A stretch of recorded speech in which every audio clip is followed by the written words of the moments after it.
Now a word from Big Podcast. It's Build a Big Podcast, a marketing podcast for podcasters. David Hooper with you. BigPodcast.com is the site. My job is to help you grow your podcast audience, make a podcast people care about, and make money with your podcast. Every week, I send out a newsletter. It is called Big Podcast Insider. If you go to BigPodcast.com, there's an opportunity for you to sign up there. On this episode, I'm doing the audio version of the latest edition of Big Podcast Insider. Everything that I talk about here has a link. All of those links are at newsletter.bigpodcast.com. Let's get to it. This is what is happening in the United States this week. You know what I'm talking about, the January 6th Commission, and everybody is talking about this. It's pretty fascinating to watch.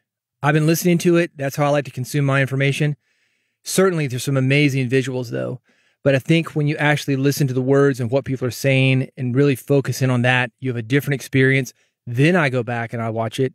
But regardless of how you're consuming it, listening, watching, maybe even just checking out the sound bites, here's what I think that these guys have done right and what you can do as far as organizing your podcast episode. Because organized is what they have been. It took them a long time to get it out. Now everybody's curious. That's number one. Don't release anything until you are ready. Do your research and be prepared to deliver your content in a compelling way. How many times have you seen people, maybe you're one of these people, oh, I've got to get an episode out. It's Friday. I always do episodes on Friday, but you're not ready. So you have a substandard episode that you put out. Don't do that. I've seen people who can't do solo episodes. They get so desperate to get something out, they'll go on Facebook. Hey, man, anybody want to be on my podcast? Recording in 10 minutes. They take anybody that they can get. That's not good. That's like being the last person at the bar. Just like, I don't want to go home alone. Whatever flotsam and jetsam was washed up, I'm just going to grab it and take it home. Don't do that. Second thing these guys have done, they've organized the presentation in a way that most people will be able to understand. I say most because not everybody will get what you are doing. Simplify your message and walk your audience through the details step by step. If you're listening to these presentations, watching, regardless, the first thing Liz Cheney says when she gets out there is, here is what is going to happen. You will learn this, this, and this. We'll be talking about this, this, and this, and prove that this, and this was actually happening. That can be very helpful to you when outlining your podcast episodes. The third thing you want to do before you release your episode, build the hype. Let people know that something is coming. Specifically, sell the mystery. And in the case of the January 6th Commission, will they or won't they play testimony from certain witnesses? That's the mystery. What did these guys who were under oath tell the commission? We don't know. We're finally going to find out. Here's when to tune in. Other thing you're going to notice is the fourth thing. During the presentation, they deliver on what is promised, and they are prepared to back it up after the presentation. Like I mentioned, Liz Cheney gets out there. Here's what we're going to do. 1, 2, 3. She tells you right there. Then, when the press goes to these guys, they start talking about it, trying to deconstruct it, tear it down, whatever. They are able to back that up. Will everybody agree with it? No. But you need to be able to do that to the best of your ability. Deliver on what's promised, and then be prepared to back it up after the fact. Fifth thing, know this. Regardless of how clear and accurate your message is, not everybody is going to understand and agree with you. I've already said that. You've got to do something that most people will understand. Not everybody's going to get it. Not everybody's going to agree with you either. People see and hear what they want to. And I've seen some crazy stuff over the last few days from people who think this is a big farce. It's a hoax. Even when you got people on both sides of the aisle and arguably two different teams more or less saying the same things, there are still going to be people that say, nope, la, that whole thing. I'm not going to listen to you because I've got my beliefs and no way am I going to change them. You're going to have listeners like that. Your podcast is not for them. Your podcast is to present the evidence, present your thoughts, interview people, help them present their thoughts, and that's it. That's all you can do. You're not in the convincing business. Either they get it or they do not. For something like this, it takes work to put it together, and it also takes brass balls to deliver it. But this pre-episode work, it pays off big time if you're willing to do it. And when you do deliver it, if you get in and do it in a compelling way, it pays off. Side note about compelling episodes. Last week, I released my latest book. It is called 101 Podcast Episode Templates. Subtitle, Powerful Done-For-You Episode Templates to Grow Your Podcast Audience. Right now, it is 99 cents on Kindle. The paperback is $6.99. It's 256 pages. This is the best deal in podcasting right now. 101 Podcast Episode Templates. If you're looking for ways to make compelling episodes, think about those things I just said, and then look at these templates. You'll be able to create a more compelling podcast because you will be able to create more compelling episodes. When you have something that people want, that makes attracting them so much easier. This book's going to help you come up with some great episode ideas. It's going to help you organize them in a way that is engaging to your audience. As I mentioned, all of the links in this episode, they are at newsletter.bigpodcast.com. In this issue of Big Podcast Insider, I've got even more thoughts on how you can come up with great episode ideas and create a podcast people care about. Final note before we get started. Are you interested in speaking at a podcast conference? I know a lot of people are.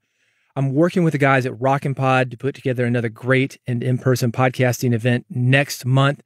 We just expanded the event to accommodate more people. I've got a few slots for folks who want to speak about podcasting, YouTube, and social media.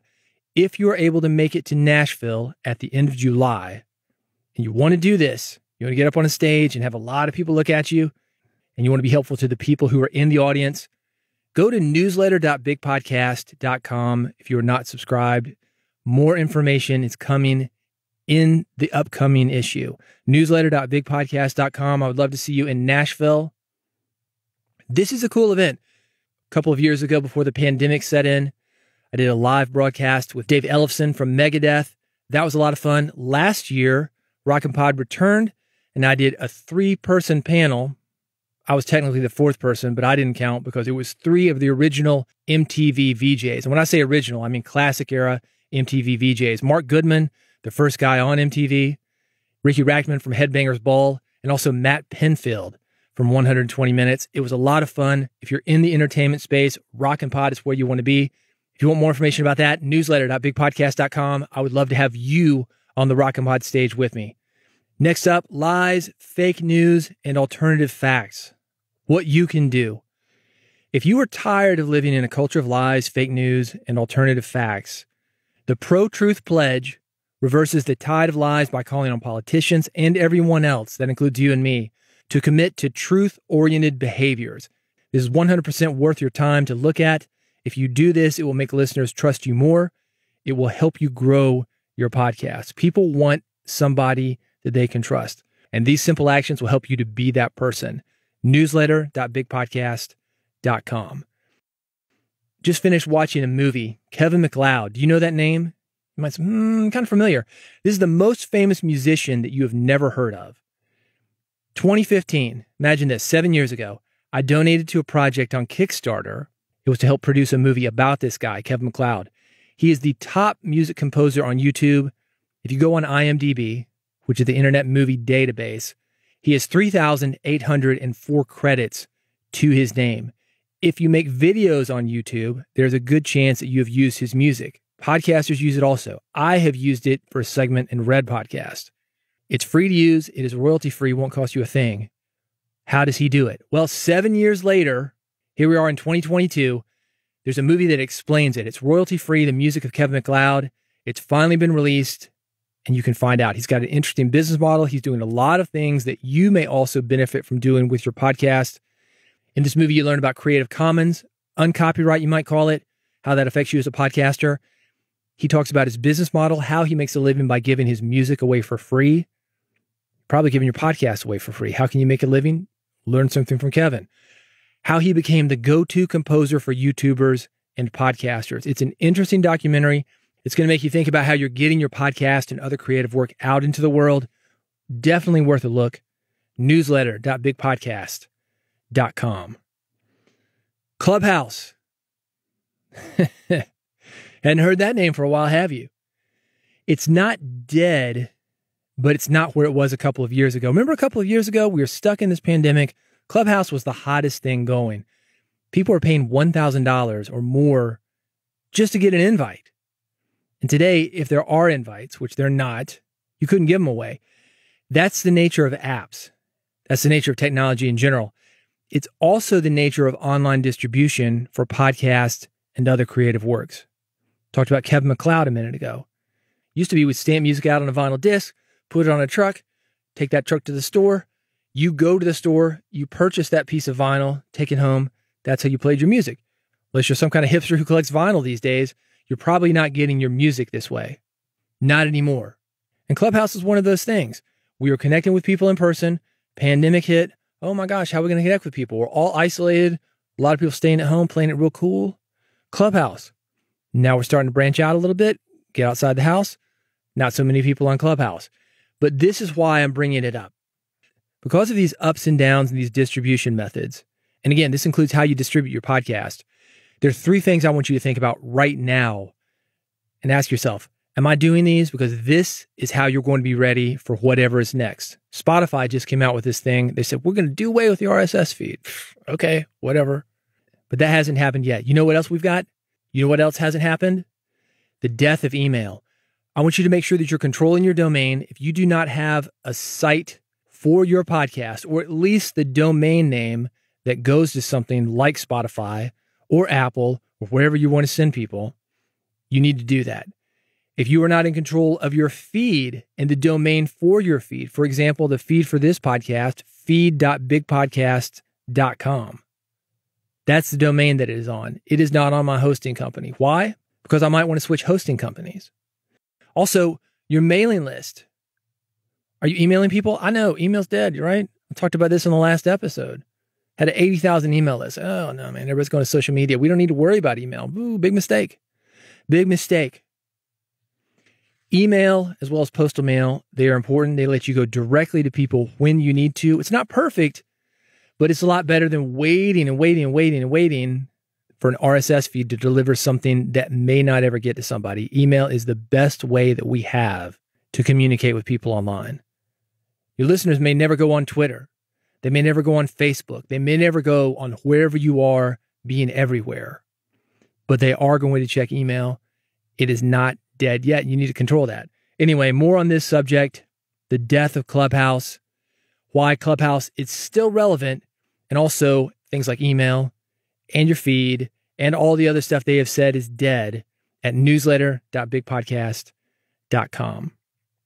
Couple more things for you. How do you find new episode ideas? I've already talked about the book. Again, that's linked at newsletter.bigpodcast.com. 101 podcast episode templates. That's a good way, 99 cents on Kindle.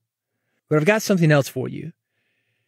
I get a lot of questions about this topic because I do a lot of stuff, not just this podcast, but I've got daily tweets about podcasting. I've got podcast episodes, the written version of my newsletter. I'm putting out dozens of different pieces of content per week. People say, where do you get your ideas? I was giving a speech one time. Somebody asked me that from the audience. Where do you get your ideas? I said, well, I'm always looking, man. I'm always present. I'm present of what's out there, and I've got a different way of looking at things. I'm always looking for what could be related to podcasts. Anna Wintour said this. She said, always look out the window. That's me. If you connect with that, always looking for episodes, always looking out the window, always talking to people that you run into, I think you're going to enjoy this piece about the world being a museum. It's a fun way of looking at things. And I think that using this strategy, you're going to come up with a lot of great ideas for your podcast and your other creative endeavors as well. It's a cool thing that this guy's doing. It is linked at newsletter.bigpodcast.com. And one more thing for you. This is a funny way to handle guest pitches. This is clever. Ruth Carter. Ruth Carter is an attorney. The Legal Side of Blogging, How Not to Get Sued, Fired, Arrested, or Killed. That's Ruth's book. And if you send Ruth an unsolicited message asking to do a guest post or pitching an infographic, you're going to get back a funny email. I've got it linked. It's at newsletter.bigpodcast.com. Is it a bit harsh? I'd love to know what you think about it. Reach out to me and let me know. At David Hooper on Twitter is the best way to do it. It might be a bit harsh. If you go back to the last edition of the newsletter, I've got 31 ways to say no. 31 you've been rejected emails that I shared with you. It's not nearly as harsh as some of those. Ruth has a more humorous approach. But it is something that I want you to think about overall, whether you do this nicely or whether you do it not so nicely. How do you say no? If you are a podcaster who is interviewing people, and even if you're not, frankly, because people are going to approach any and all podcasters Hey, can I be a guest? Hey, can I be a guest? Hey, can I be a guest? You got to get good at saying no, or you can ignore people and miss certain opportunities. I don't want you to miss certain opportunities. And I want you to be good at saying no, because when you say no, you can move on to the next thing. I had somebody follow up with me today. She's emailed me like 5 times. And the reason she's emailed me 5 times and I haven't said no yet was because she's emailing an old address that I rarely check. I said, oh man, 5 times. I'm sure it's an autoresponder. Hey, David, just want to make sure you got this. Oh yeah, I got it. Eventually, like a month later, some people just try to wear you down. What do you do like that? Well, I guess you could put her in the spam, or I guess you could tell her no, because then it's wasting your time. That 5th, 6th, 7th email people send, that's a waste of your time. Saying no is a good thing. This is a funny way to handle guest pitches. And I've got those 31 you've been rejected emails. If you haven't seen those, how to nicely reject people. You read them, you say, I'm rejected, but I like this guy. Wouldn't you like to be that person, deliver that kind of message? Well, you can be. It's at newsletter.bigpodcast.com. More from me coming soon. Again, if you want to speak in Nashville at Rockin' Pod, I'm looking for speakers. Speaking of saying no, don't reach out ahead of time. I need you to get me this information in a very specific way. And that will be in the next issue of Big Podcast Insider to make sure you are subscribed and you don't miss it. Newsletter.bigpodcast.com. Go there, sign up. I will send you that information. And as always, I will send you the latest tricks, tips, techniques, strategies, ways for you to grow your audience, ways for you to make episodes that people care about, and ways for you to make money with your podcast. And by the way, if you haven't subscribed to the podcast, that's also something that you want to do. That is at bigpodcast.com/subscribe. I've got 3 buttons, one for iPhone, one for Android, one is an RSS feed, as I mentioned, on my domain, bigpodcast.com. It's bigpodcast.com/subscribe. Go there, pick one of those 3 buttons. You'll never miss an episode. You'll hear from me for these issues, the Big Podcast Insider issues, and some other great interviews that I've got coming up about people that have been there, done that, built a big podcast, making good money, gotten book deals, gotten all sorts of things going because of their podcast. That's what we're going to help you do when you listen. So check it out, bigpodcast.com/subscribe, and I'll see you on the next episode of Build a Big Podcast. The Pro-Truth